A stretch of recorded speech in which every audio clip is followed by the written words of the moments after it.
Ground level ఎక్కడ తిరిగినా కూడా బీఆర్ఎస్నే చెప్తున్నారు. ప్రజలే వాళ్ళే మాకే రివర్సల్ చెప్తున్నారు. మీరేం ప్రచారం చేయొద్దు, మీరేం చేయొద్దు, మేము కంపల్సరీ గోపన్న మాకు చాలా సాయం చేసిండు, కేసీఆర్ చేసిన అభివృద్ధి ఇంతవరకు కూడా ఎవరు చేయలేదు, వీళ్ళు వచ్చిన 22 నెలల్లో మాకు ఏం చేసిరో చెప్పమంటే ఎవరు చెప్పట్లేదు, మేము కంపల్సరీ కేసీఆర్కే ఓటేస్తాం, సునీతమ్మని గెలిపించుకుంటున్నాం చెప్తున్నారు.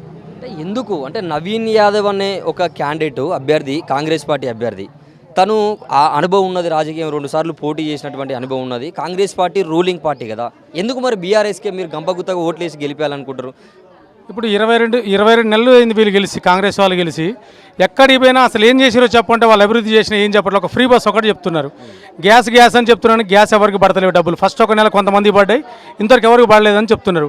ఒక్క బస్సు ఫ్రీ తప్పించి ఏ స్కీమ్ చేసిరు వీళ్ళని వాళ్ళే మమ్మల్ని రిటర్న్ అడుగుతున్నారు. కాబట్టి కంపల్సరీ బీఆర్ఎస్ గెలుస్తారని మేము ఊహిస్తున్నాం.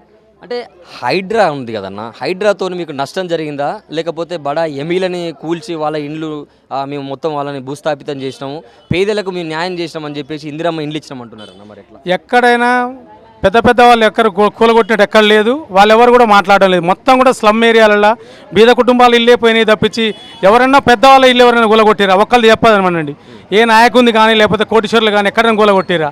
హైడ్రా పేరుతో నిరుపేదలను మోసం చేసి తప్పించి ఎక్కడ కూడా ఏం చేసింది లేదు వాళ్ళు. అంటే జూబ్లీహిల్స్ ప్రజలకు మీరేం చెప్తారన్న?